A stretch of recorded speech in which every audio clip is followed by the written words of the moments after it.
You got paid today, and within hours, most of it was already gone. Not because you're irresponsible, not because you don't care about your future, but because something deep inside your brain, something ancient and powerful and completely invisible to you, made a series of decisions before you even had a chance to think. And every single one of those decisions moved money out of your hands and into someone else's. But the real reason behind that is far more interesting than you think. Your brain was never built for money. It was built for survival. And the two are not the same thing. Here's what's actually happening every time you open your wallet.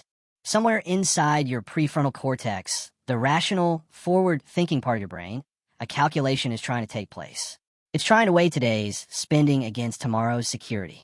It's trying to picture your future self, 10 years from now, sitting comfortably with money in the bank, debt-free, unbothered. And for a brief moment, that version of you feels real. Then your limbic system speaks up. The limbic system is older, much older. It doesn't think in years or decades. It thinks in now. It responds to pleasure and pain, reward and threat, and it responds to them immediately. And when your rational brain says, save this money for later, your limbic system hears something closer to deny yourself pleasure for a future that doesn't feel real yet. It doesn't like that answer, so it overrides it. This is what psychologists call present bias, and Nobel Prize-winning economist Richard Thaler spent decades proving that it governs nearly every financial decision most people make. The basic finding is this. Humans consistently overvalue what they can have right now and undervalue what they could have later, even when the math makes waiting obviously correct. Offer someone $100 today or $150 in a month, and most people take the $100 today. Not because they're bad at math, because their brain genuinely experiences the future as less real than the present. Your brain is not broken. It is doing exactly what it evolved to do. For most of human history, delayed gratification was a trap. If you found food, you ate it.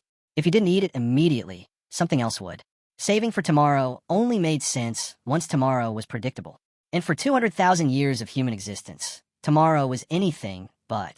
The problem is that you're now living in a world built entirely on the logic of delayed gratification, and your brain never got the update. So every time you swipe your card on something you didn't plan to buy, every time you upgrade to something you didn't need, every time you tell yourself you'll start saving next month, that is not weakness. That is a 200,000-year-old survival program running in a world it was never designed for. And the people who build the modern financial world know this. They know it better than you do. In his landmark book, Thinking, Fast and Slow, psychologist Daniel Kahneman introduced the world to two systems of thinking. System 1 is fast, automatic, emotional, and instinctive. System 2 is slow, deliberate, logical, and effortful. The critical insight is that System 1 runs almost constantly, and System 2 only activates when you consciously force it to. Every piece of retail design, every app notification, every one-click purchase button, every limited time offer you have ever encountered was engineered specifically to keep you locked inside System 1, to keep you feeling and reacting, never thinking and deciding. The average person makes over 200 financial micro-decisions every single day. Almost none of them happen in System 2. Now here is the counterintuitive truth that most financial advice completely ignores. Willpower is not the answer.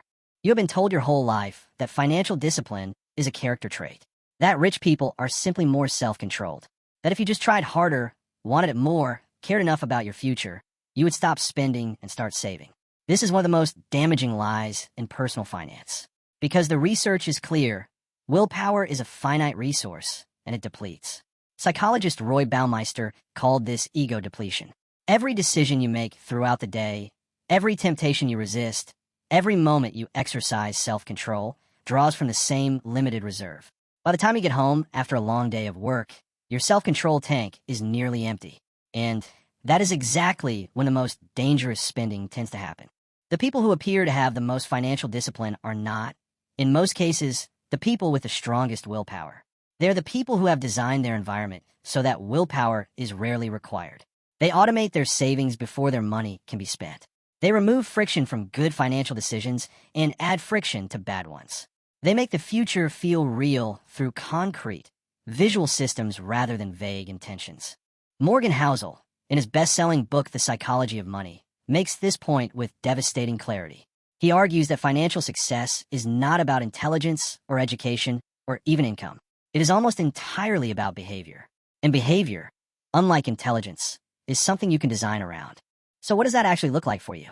The first and most powerful thing you can do is automate your savings on the day you get paid.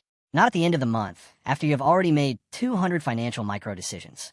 On the day the money arrives, before your brain even knows it was there. Set up an automatic transfer to a separate savings or investment account. Make it invisible. Your brain cannot spend what it cannot see. The second is to make your future self feel real. This sounds strange, but the research behind it is solid. A study by Hal Hirschfield at NYU found that people who were shown age-progressed photos of themselves allocated significantly more money to retirement savings than those who were not. Why? Because the future version of you, the one who will either thank you or resent you for the decisions you're making right now, felt like a real person rather than a stranger. Journal about your future self. Visualize the life you're building toward. Make that person real enough that spending their money feels like stealing from someone you know.